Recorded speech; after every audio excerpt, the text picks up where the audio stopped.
உலக மக்கள் அனைவருக்கும் வணக்கம். இப்போது நாம் திருமண பொருத்தங்களை பற்றிய விளக்கங்களை இந்த வீடியோவில் காண்போம். ஆதி காலத்திலே திருமண பொருத்தத்தை பற்றிய 10 பொருத்தங்களை நட்சத்திர பொருத்தங்கள் என்று சொல்லப்பட்டிருக்கிறது. ஆணுக்குடைய மற்றும் பெண்ணுடைய ஜென்ம நட்சத்திரத்தை வைத்து 10 பொருத்தங்கள் சொல்லப்பட்டிருக்கிறது. இந்த பொருத்தங்கள் பல்லாயிரக்கணக்கான ஆண்டுகளுக்கு முன் சொல்லப்பட்டதாகும். திருமண பொருத்தங்களிலே முதல் பொருத்தம் தினப்பொருத்தம், இரண்டாவது பொருத்தம் கணப்பொருத்தம், மூன்றாவது பொருத்தம் மகேந்திர பொருத்தம். மகேந்திரம் என்பது குழந்தை பாக்கியத்தை சொல்வது. ஒரு திருமணம் என்பதே வம்சாவளியை உருவாக்குவதற்கென்றே ஏற்படுத்தப்பட்ட சமுதாய சடங்கு.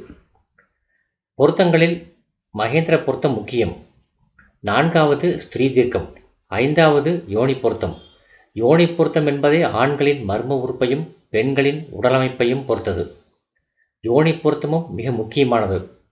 6வதாக ராசி பொருத்தம், பெண்ணுக்கும் ஆணுக்கும் ஜென்மராசியை குறிப்பது.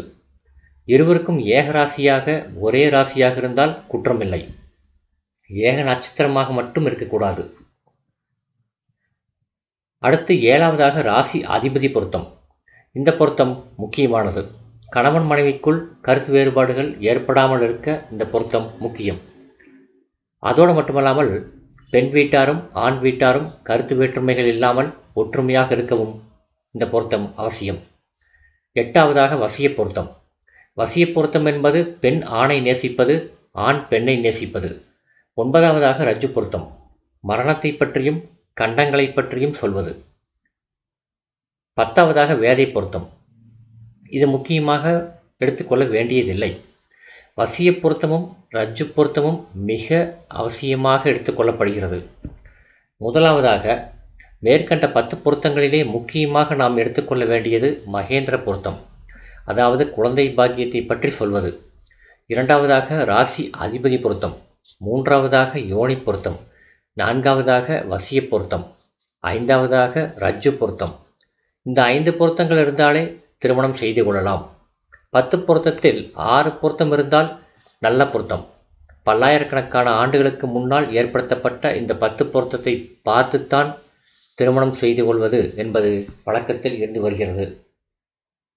பெண் ஜாதகத்தையும் ஆண் ஜாதகத்தையும் ஒப்பிட்டு பார்த்துத்தான் பொருத்தங்கள் சொல்ல வேண்டும்.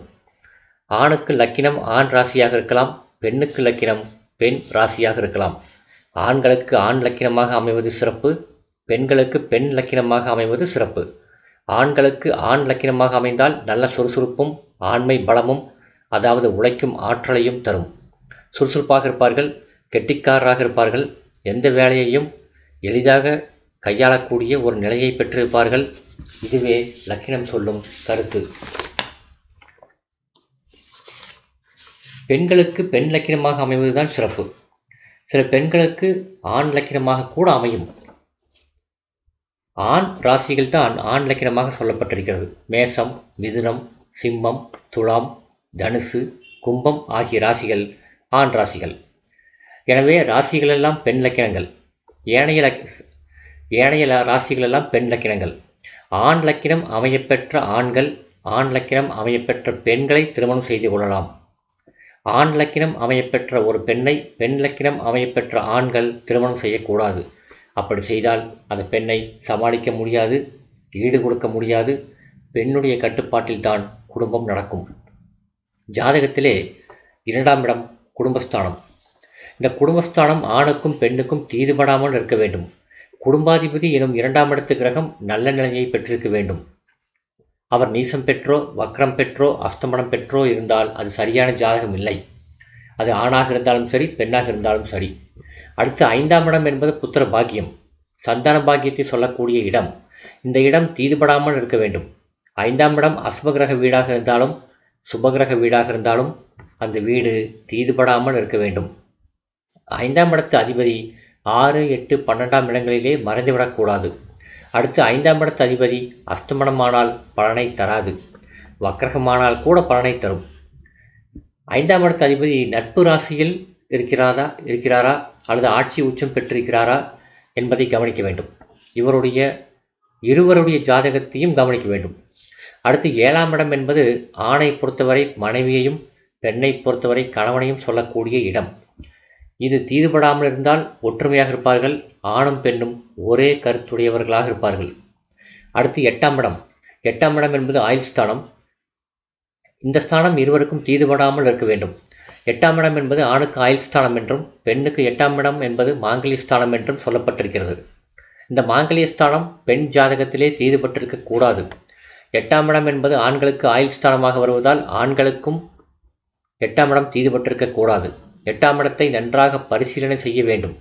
8ஆம் இடத்து அதிபதி பலம் பெற்றிருக்கிறாரா என்பதை பார்க்க வேண்டும். 8ஆம் இடத்தின் நிலையையும் 8ஆம் இடத்து அதிபதியின் நிலையையும் ஆயுள்காரகரான சனி பகவானின் நிலையையும் கவனிக்க வேண்டும். இப்படி கவனித்துத்தான் ஆயுளை முடிவு செய்ய வேண்டும். அடுத்து 12ஆம் இடம். 12ஆம் இடம் என்பது சயன சுகத்தை பற்றி சொல்லக்கூடிய இடம். சயன சுகம் என்பது கணவன் மனைவி படுத்துறங்கும் கட்டில் சுகம். இல்வாழ்க்கை தூக்கம் என்பது திருமணத்துக்கு மிக முக்கியம். கணவன் அடியாக இருந்துவிடக்கூடாது. மனைவியும் இல்வாழ்க்கையை விரும்பாத பெண்ணாக இருந்துவிடக்கூடாது. எனவே 12ஆம் இடம் தீர்க்கமாக ஆராயப்பட வேண்டிய இடம். 12ஆம் இடம் என்பது மறைவு ஸ்தானம்தான். ஆனால் 12ஆம் இடம் சுத்தமாக இருந்து அதை ஒரு சுபகிரகம் பார்த்தாலும் அல்லது 12ஆம் இடத்ததிபதி கிரகம் ஆட்சி உச்சம் பெற்றிருந்தாலும் அது நல்ல பலனை தரும். ஆக சயன சுகம் என்பது இல்வாழ்க்கைக்குரிய தூக்கம் என்பதால் உறுதியாக பரிசீலிக்க வேண்டிய இடம். இப்போது ஜோதிட சாஸ்திரத்திலே லக்னம், 2ஆம் இடம், 5ஆம் இடம், 7ஆம் இடம், 8ஆம் இடம், 12ஆம் இடம் ஆகிய 6 ராசிகளை தீர்க்கமாக ஆராய்ந்து பொருத்தம் பார்த்து திருமணம் செய்யலாம். ஒருவேளை நட்சத்திர பொருத்தங்கள் சரியில்லை என்றால் கூட ஜாதக பொருத்தங்கள் சரியாக இருக்கிறதா என்று பார்க்க வேண்டும். அடுத்து ஆணுக்கு ஏதாவது தோஷம் இருக்கிறதா, பெண்ணுக்கு ஏதாவது தோஷம் இருக்கிறதா என்பதை கண்டறிய வேண்டும்.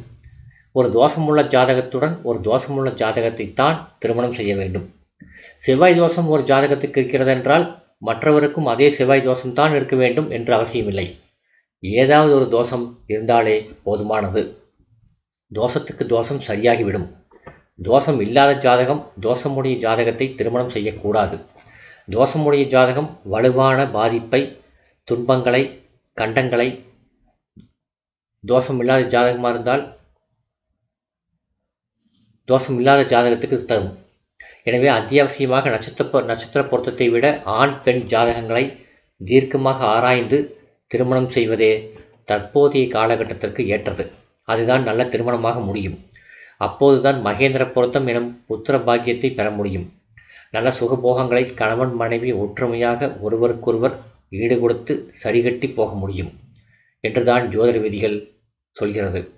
அதனால் 2 ஜாதகத்தையும் பொருத்தம் பார்ப்பது அவசியம் என்பதை தெரிவித்துக் கொள்கிறேன். இந்த வீடியோ உங்களுக்கு பிடிச்சிருந்தா லைக் பண்ணுங்கள், ஷேர் பண்ணுங்கள், சப்ஸ்கிரைப் பண்ணுங்கள். நன்றி.